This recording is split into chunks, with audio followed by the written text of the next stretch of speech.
Bismillahirrahmanirrahim. Assalamualaikum warahmatullahi wabarakatuh. Innal hamdalillah nahmaduhu wa nasta'inuhu wa nastaghfiruh wa na'udzu billahi min shururi anfusina wa sayyiati a'malina. May yahdihillahu fala mudilla lahu wa may yudlilhu fala hadiya lahu. أشهد أن لا إله إلا الله وحده لا شريك له وأشهد أن سيدنا ونبينا محمدا عبده ورسوله لا نبي بعده أما بعد معاشر المسلمين والمسلمات رحمكم الله.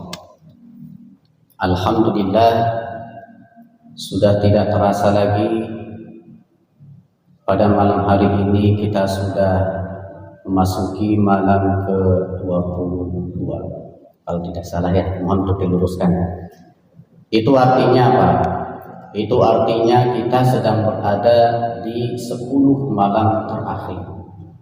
Rasulullah SAW memberikan peringatan kepada kita orang-orang yang berpuasa ketika kita sudah memasuki 10 hari terakhir, maka Rasulullah memerintahkan kepada kita untuk menguncangkan ikat pinggang kita atau untuk lebih semangat lagi di dalam meningkatkan ibadah dan amal-amal baik kita.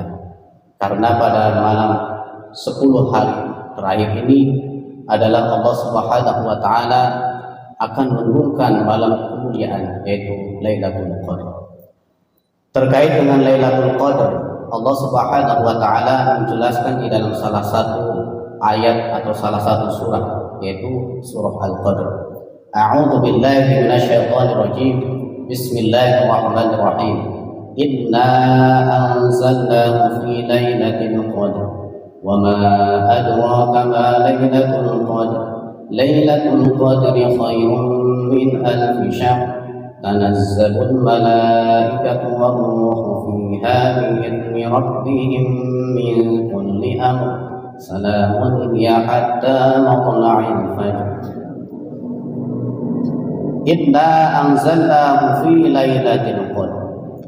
Sesungguhnya kami telah menurunkannya, yaitu Al-Quran, pada malam Al-Qadr atau malam kemuliaan. Pada pertemuan yang lalu saya menjelaskan bahwa Al-Quran itu turun secara 3 tahap, yaitu dari Allah ke Lauhil Mahfuz, kemudian dari Lauhil Mahfuz menuju Baitul Izzah, dan dari Baitul Izzah menuju Rasulullah sallallahu alaihi wasallam. Maka kemudian Al-Quran turun pada malam Al-Qadr atau malam kemuliaan itu adalah ketika Al-Quran turun dari Lauhil Mahfuz menuju Baitul Izzah. Disinilah Allah Subhanahu wa taala menjadikan malam kemuliaan atau malam Lailatul Qadr sebagai malam di mana Al-Quran diturunkan dari Baitul Izzah, dari Lauhil Mahfuz menuju Baitul Izzah. Oleh karenanya Imam Al-Marwazi di dalam kitab tafsirnya mengatakan bahwa tidak ada malam yang paling mulia dan agung jika dibandingkan dengan malam Al-Qadr atau Lailatul Qadr. Oleh karenanya sepatutnya orang-orang Islam mengkhususkan pada malam Lailatul Qadr untuk menyambut kemuliaan dari Allah Subhanahu wa taala, yaitu dengan memperbanyak ibadah dan memperbanyak amal-amal yang lainnya. Kemudian yang menarik di dalam surah ini adalah kata Lailatul Qadr itu diulang 3 kali, yaitu Inna anzalnahu fi lailatul qadr wa ma adraka ma lailatul qadr. Lailatul Qadr 3 kali. Padahal kalau di dalam bahasa Arab itu bisa menggunakan dhamir atau kata ganti. Akan tetapi Allah di dalam surah ini untuk menegaskan bahwa ketika Allah menyebut dengan berulang kali itu artinya kita harus memperhatikan sesuatu itu, yaitu kita harus memperhatikan malam Lailatul Qadr. Jangan sampai kita melewati malam Lailatul Qadr tanpa ibadah dan amal yang bisa kita kerjakan. Kemudian di dalam ayat kedua, wa ma adraka ma lailatul qadar. Tahukah apa malam kemuliaan itu? atau apa Lailatul Qadar ini? Ini menunjukkan bahwa pertanyaan ini bukan berarti orang-orang Islam atau orang-orang beriman itu tidak tahu tentang Lailatul Qadar. Akan tetapi pertanyaan ini hanya untuk mempertegas posisi Lailatul Qadar, sehingga mengisyaratkan bahwa kita jangan sampai melewatkan begitu saja malam kemuliaan ini. Maka kemudian di ayat yang ketiga, Lailatul Qadri khairum min alfi syahr.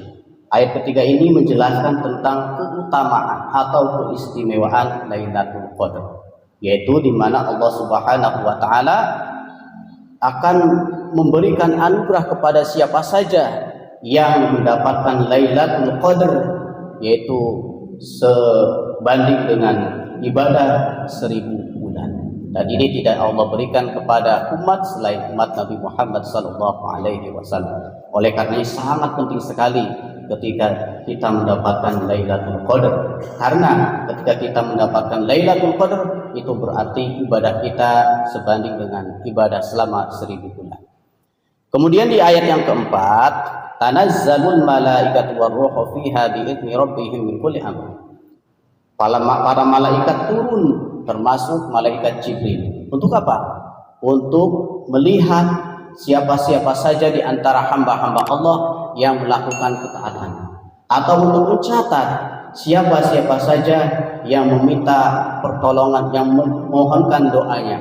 Maka malaikat akan mencatat, kemudian disetorkan kepada Allah Subhanahu wa taala. Maka kemudian di ayat kelima, salamun hiya hatta matla'il fajr. Maka pada malam hari itu sejahtera, yaitu bagi orang-orang yang senantiasa mengharapkan untuk mendapatkan Lailatul Qadar, yaitu kesejahteraan, di mana kesejahteraan ini berupa ketenangan, kedamaian hingga terbitnya fajar. Oleh karena ini, marilah kita menyempatkan diri untuk memfokuskan pada ibadah di 10 hari terakhir. Jangan sampai 10 hari terakhir ini kita lewatkan tanpa ibadah atau amal sedikit pun. Demikianlah tutur yang singkat ini. Mudah-mudahan kita semua mendapatkan Lailatul Qadar, sehingga kita mendapatkan keutamaan yaitu beribadah sebanyak 1000 bulan. Amin ya rabbal alamin. Wallahu muwaffiq ila aqwamit thoriq. Assalamualaikum warahmatullahi wabarakatuh.